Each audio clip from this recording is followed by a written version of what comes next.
Ketegangan dunia perdagangan kembali memanas. Presiden Amerika Serikat Donald Trump mengguncang pasar global dengan kebijakan tarif resiprokal terbaru yang menyasar hampir seluruh negara termasuk Indonesia. Keputusan ini tidak hanya memicu aksi jual besar-besaran di bursa saham dunia, tetapi juga memunculkan pertanyaan besar siapa yang diuntungkan dan siapa yang dirugikan. Selengkapnya akan kita bahas bagaimana dinamika di balik kebijakan kontroversial ini dalam Trump pantang mundur berlakukan tarif resiprokal. Indonesia bisa apa? Jadi yang terbaik si karyawan pintar.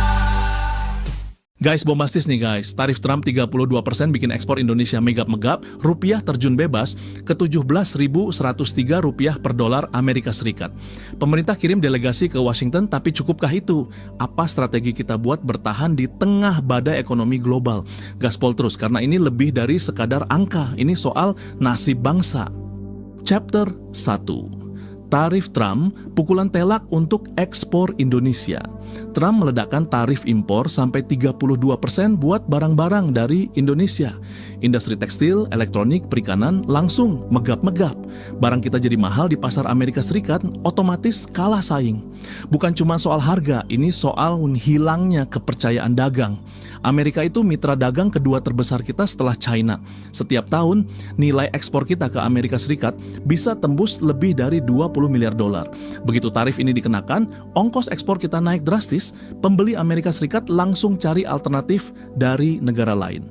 Vietnam, Bangladesh, bahkan Meksiko mulai ngisi ruang yang kita tinggalkan.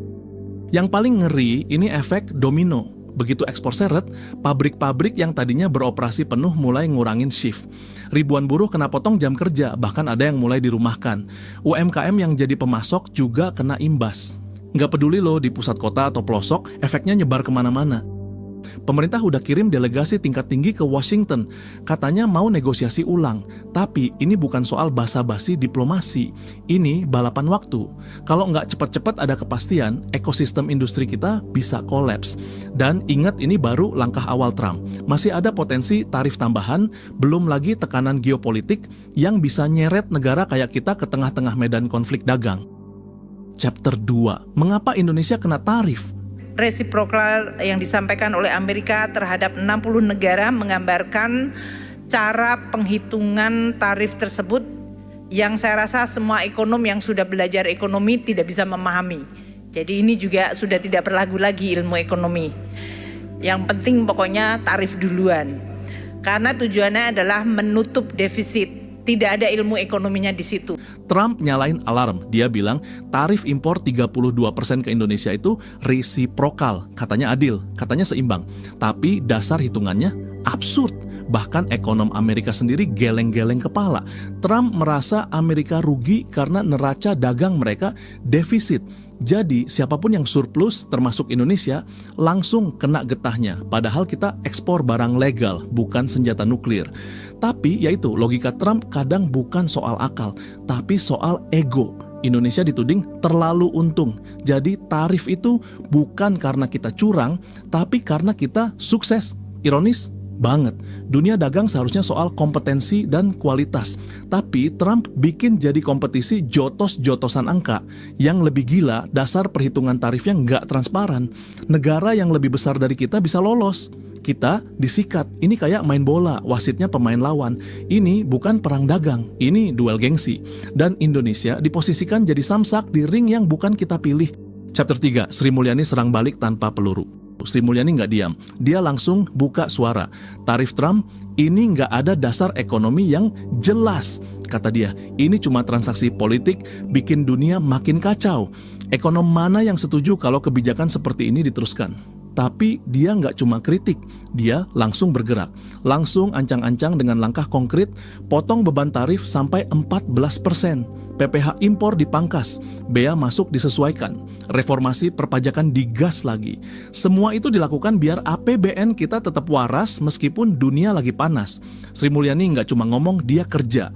Ini bukan soal balas dendam, ini soal bertahan hidup ekonomi supaya nggak terseret arus kebijakan yang ngawur. Indonesia nggak bisa cuma ngeluh, kita harus aksi. Ini strategi bertahan yang penuh perhitungan. Tanpa harus lempar granat, Sri Mulyani buktikan bahwa langkah cerdas bisa bisa menahan ledakan besar. Di saat Trump lempar granat dagang, Sri Mulyani bales dengan rompi anti panik, akal sehat dan kebijakan nyata. Chapter 4, Strategi Pemerintah, Diplomasi atau Jalan Buntu. Delegasi sudah diterbangkan ke Washington. Pemerintah kita buka jalur negosiasi, tapi bukan cuma soal lobby di meja hijau. Ini soal waktu, soal respons cepat yang harus diambil sebelum kita benar-benar kehabisan oksigen. Kita mulai mengalihkan pandangan ke pasar baru, BRICS, Uni Eropa, Timur Tengah. Tapi lu pikir itu gampang? Pasar-pasar itu nggak bakal buka pintu dengan cuman memberikan senyum manis. Lu harus ketuk, negosiasi, dan jaga hubungan dengan strategi yang lebih cerdas dari yang kita lakukan sekarang. Jangan salah, ini bukan cuman soal mencari pasar baru. Ini soal gimana kita bisa bangun industri dalam negeri yang lebih kuat.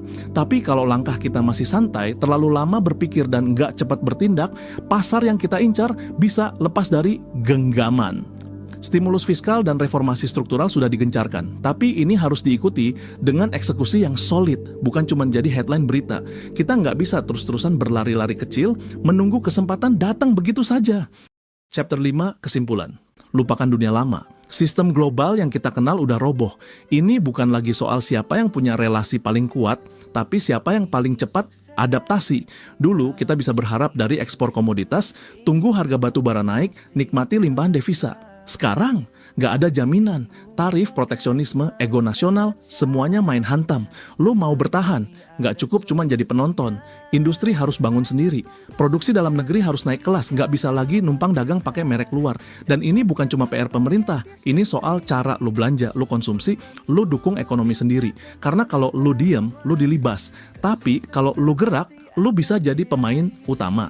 Di dunia yang makin brutal, yang diem gak akan selamat.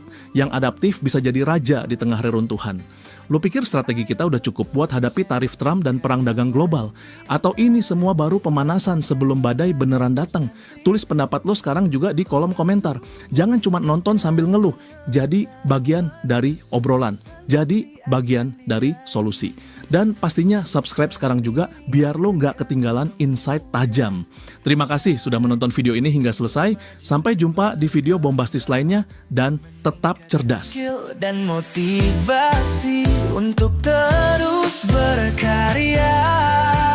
Ayo tonton channel Si Karyawan Pintar, berbagi tips dan trik yang akan membantumu. Baca buku, tingkatkan pengetahuan, maka kesuksesan pasti akan kau raih, percayalah.